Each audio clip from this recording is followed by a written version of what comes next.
ओम श्री साईनाथाय नमः। ओम श्री साईनाथाय नमः। ओम श्री साईनाथाय नमः। सभी साईं भक्तों को नमस्कार। कथा प्रारंभ करते हैं।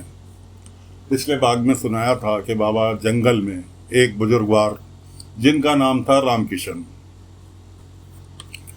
रामकिशन के पास पहुंचे। बहुत दयनीय स्थिति में थे रामकिशन। उन्हें उपदेश भी दिए और जो कि पिछले भाग में आपको सुना चुके हैं। और अंत में बाबा ने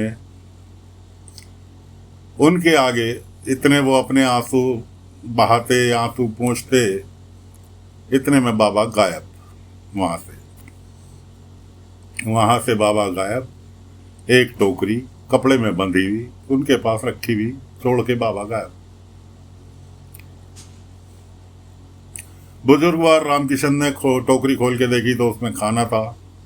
उन्होंने खाया और उठकर चल दिए, बाबा को याद करते हुए, बाबा का शुक्रिया अदा करते हुए कि बाबा कहाँ हो, मुझे तुम्हारे सहारे की जरूरत है। इस तरह से विलाप करते हुए चल रहे थे कि ठोकर लगी, गिर गए। रात का समय था। फिर उठ के वहीं बैठ गए। बाबा मदद करो, बाबा मदद करो, मुझे पता है आप ही मेरी मुश्किलों को दूर कर सकते हैं। मेरे बारे में आप इतना सब कुछ जानते हैं तो मुझे यकीन है आप मेरी मुश्किलों को भी दूर कर सकते हैं। इस तरह से वो जंगल में बैठे हुए एक पेड़ के नीचे विलाप कर रहे थे। उधर बाबा वहां से गायब हुए। पहुंचे उस नजदीक के ही किसी गांव में। वहां पर एक दरवाजा खटखटाया। एक नौजवान निकल कर आया। उससे कहा बाबा ने कि गलत वक्त पर आपको परेशान कर रहा हूं। मैंने सुना है आपका बेटा बीमार है। ने कहा हाँ, लेकिन आपको कैसे पता? उसकी बात का ना जवाब देते हुए बाबा ने कहा, क्या मैं उसे देख सकता हूं? नौजवान अपने बेटे के पास अंदर ले गया। बेटे को बुखार था। बाबा ने ऊदी घोल कर उसे पिलाई। उसके बाद बाबा उस नौजवान से कहने लगे कि तुम्हारे पास बैलगाड़ी है, क्या मुझे कुछ देर के लिए मिल सकती है? सुबह तुम्हारे पास सुरक्षित तुम्हारी बैलगाड़ी पहुंच जाएगी। अब जिस नौजवान के बेटे को बीमार पड़ा हो, उसकी मदद की हो, भला वो कैसे मना करता? उसने खुशी खुशी बाबा को बैलगाड़ी दे दी। बाबा ने बैलों से कहा कि तुम्हें पता है कि तुम्हें कहाँ जाना है। एक बुजुर्गवार तुम्हारा इंतजार कर रहे हैं, उन्हें लेकर मेरे पास आ जाओ। नौजवान भी देख के चकित कि बैल इतनी अच्छी भाषा किसी बुजुर्गवार की कैसे समझ रहे हैं।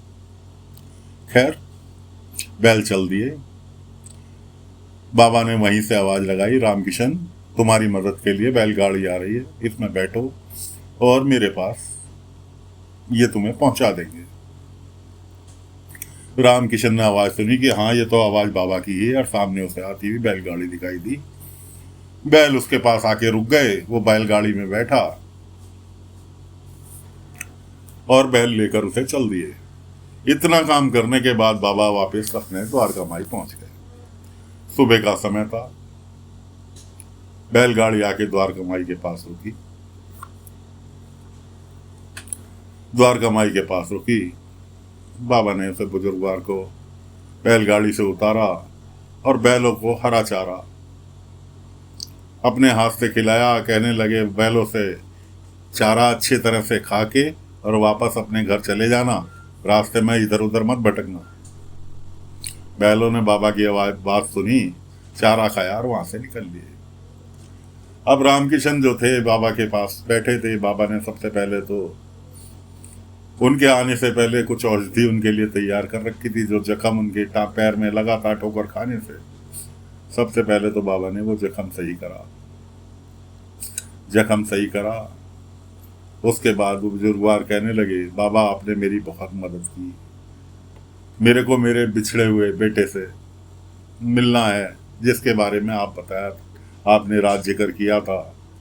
और जब आपको मेरी इतनी सारी कहानी पता है तो आपको ये भी पता होगी मेरा बेटा कहाँ है? बाबा ने कहा कुछ तो तुम्हें पता होगा, तुम्हारा बेटा कहाँ है? इतना समय बीत गया, कुछ तो तुम्हें पता होगा कि बेटा। कि बाबा मेरे को भाई इतना पता है, कुछ सालों पहले पता चला था कि एक साधु महाराज की बातों में आके वो साधु महाराज के साथ चला गया।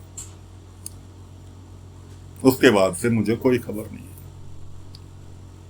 और बाबा मैंने सुना है यहाँ ये शिरडी गांव है ना, कि हाँ यहाँ एक साईं बाबा रहते हैं, मुझे उनसे मिलना है। क्या आप जानते हो, मिलवा सकते हो मुझे साईं बाबा से? इतने में एक महिला मटका भर के पानी लेके आई। कहने लगी साईं आपने पानी मंगाया था, पानी ले आई, कहाँ रखना है? बाबा ने कहा अंदर रख दो। अब साईं शब्द उसके मुंह से सुन के अब तो बुजुर्गवार राम किशन की आंखें खुल गई कि जो कोई भी मदद कर रहा है वो साईं बाबा ही कर रहे हैं। कहने लगा साईं बाबा आप अंतर्यामी हैं, आपने बहुत बहुत बड़े बड़े चमत्कार किए हैं, बहुतों को, बिछड़े हुए परिवारों को एक दूसरे से मिलवाया है, मेरी मदद करो। बाबा ने कहा तुम्हारी मदद अवश्य करूंगा, लेकिन उसके लिए तुम्हें इंतजार करना होगा। इंतजार करना होगा श्रद्धा सबरी के साथ। मैं तुम्हें वचन देता हूं कि श्रद्धा सबरी बना के रखो, तुम्हारे बेटे से तुम्हें अवश्य मिलवाऊंगा। और जब तक तुम्हारा बेटा नहीं मिलता तब तक तुम मेहमान बनकर मेरे साथ यहाँ द्वारका माई में ही रहोगे। बुजुर्गवार ने तो हाथ जोड़ लिए, प्रणाम किया बाबा को और आश्वासन बाबा ने उनको दे दिया। अब उधर सतेश्वर बाबा जो थे कुलकर्णी वाले पहुंचे,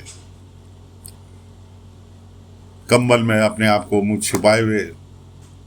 बलवंत कुलकर्णी से कह रहा है, कह रहे वो आएगा भी, तुमने इतना डरा दिया। अब कुलकर्णी कहने लगा अरे आएगा नहीं, आ गया। पहुंचे जी घबराए हुए कि बताओ सरकार क्या चाहते हो मुझसे? कुलकर्णी कहने लगा तो हम तुम्हारे पास गए थे इज्जत के साथ, तुमने हमारी बेइज्जती करके वहां से भगा दिया। सबसे पहले तो माफीनामा होना चाहिए। खैर जी सतेश्वर ने दोनों से माफी मांगी। उसके बाद कुलकर्णी कहने लगा कि तुम्हें जिस अधिकारी ने 1000 एकड़ जमीन आश्रम बनाने के लिए दी है, उस अधिकारी के हाथ में टेंडर का काम है और हमारे लिए, हमारे मिल के लिए कपड़े का टेंडर तुम दिलवाओगे।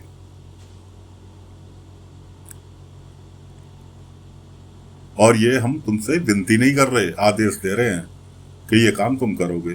सतेश्वर कहने लगा हो जाएगा। बलवंत कहने लगा बिल्कुल ठीक, कि फिलहाल तुम जा सकते हो और कुछ किसी काम की जरूरत पड़ेगी तो तुम्हें याद करेंगे। खैर जी डरता डरता सतेश्वर चल दिया। चलते चलते पलट के कहने लगा मुझे भी आपसे एक काम था। कि बोलो? कि तुम्हारी मिल में एक केवल नाम का लड़का काम करता है, वो मुझे चाहिए। दोनों जने बड़े जोर से हंसे, कहने लगे मिल जाएगा जा। खैर जी सतेश्वर वहां से निकल लिए। मिल के अंदर चट्टोपाध्याय मैनेजर केवल के ऊपर बरस गए, क्योंकि उसने कोई कमरे का निर्माण करा था मिल के में बैठने उठने के लिए। जबरदस्ती इन लोगों ने उसकी दीवार गिराई और केवल को पकड़ लिया कि ये तूने काम करा है। दीवार गिर गई, शुक्र बना तुझे पुलिस को नहीं दे रहे।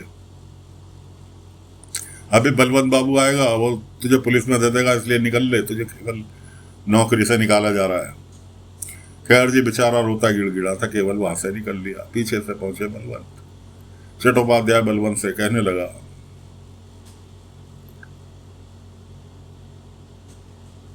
कि बलवंत जी मुझे अच्छा नहीं लगा इस लड़के पे झूठा इल्जाम लगाते हुए।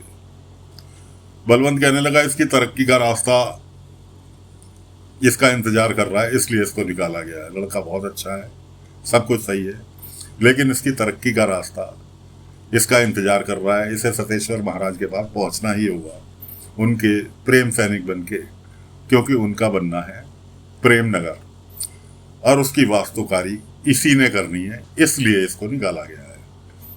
क्योंकि यहां दूसरा कोई काम नहीं, इसलिए इसे तो वहां जाना ही जाना होगा। तो साथियों, फिलहाल कथा को यहीं पर विराम दे रहे हैं।